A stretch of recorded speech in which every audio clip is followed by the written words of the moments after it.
When we ask a standard language model to generate text, it computes one token at a time. The first word dictates the second dictates the third, and so on. This strict left-to-right sequence forces the entire system into a bottleneck. Because each new token requires the full context of every token before it, the generation process is inherently serial. You can add thousands of parallel compute cores to your hardware, but maximum throughput will always hit a mathematical ceiling dictated by that sequential dependency. The Python script we are examining today, 5l.py, introduces a structural workaround. It contains code for a joint-trained transformer model engineered to support 3 different generation paradigms simultaneously. The topology relies on a single shared encoder block, processing input data into a latent representation. This splits outward into 3 decoding heads: autoregressive, semi-autoregressive, and non-autoregressive. This unified architecture lets developers dynamically trade off quality and speed at runtime without loading separate models. To understand how one latent space serves 3 radically different generation speeds, we have to deconstruct the specific tensor manipulations and attention masks written into this codebase. Analyzing these routing paths provides the logic needed to manipulate generation speeds at the tensor level. During training, this model must calculate gradients and update weights for all 3 generation heads simultaneously. To prevent the GPU from running out of memory, strict parameter efficiency in the core encoder is a structural requirement. The script achieves this using a custom low-rank multi-head attention class.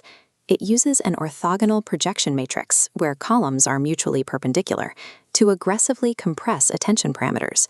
Pushing data through this low-rank bottleneck reduces overhead, while ensuring the representational space doesn't collapse. Next, the script has to solve for position. Standard models assign an absolute mathematical coordinate to each token's position in a sequence.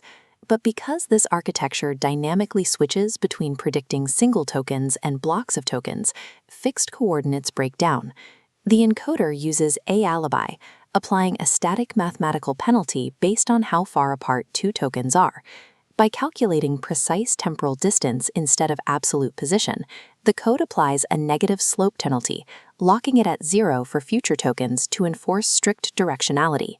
By pairing the low-rank multi-head attention with the flexible relative positioning of a-alibi, the script creates a lightweight core ready for complex multi-head routing.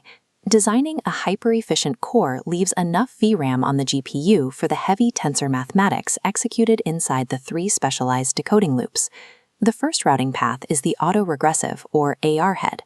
This is the traditional, high-accuracy baseline for language generation. The AR head takes latent dimensions from the shared encoder and runs a simple linear projection to map those values out to the full vocabulary. To ensure one token at a time generation, the script introduces a causal mask.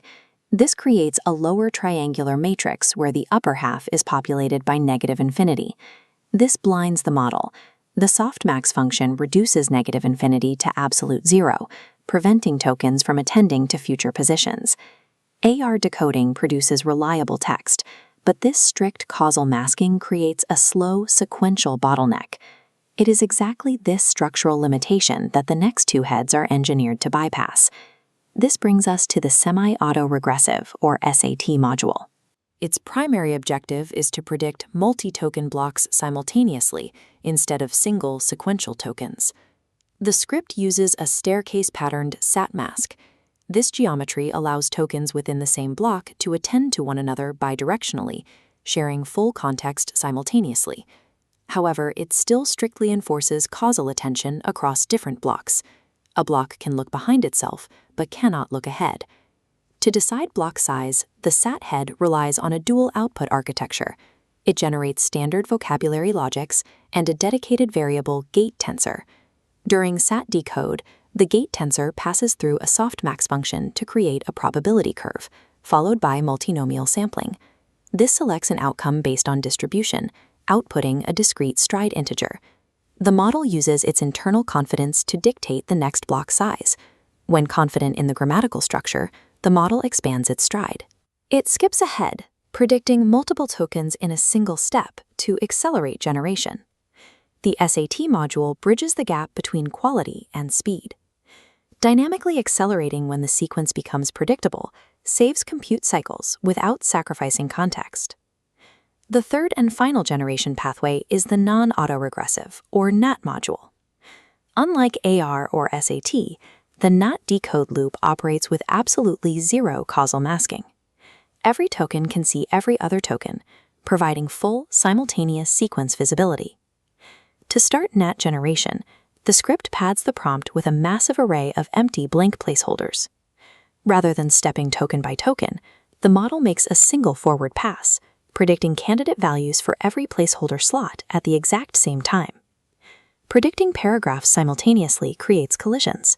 To handle this, the script runs an iterative refinement loop. It isolates the highest probability predictions, mathematically locks those high-confidence words in place, and filters out the weak guesses back into blanks for the next pass. By adjusting the passes and streams parameters, a developer can manually dictate exactly how deep this refinement loop goes before finalizing the output.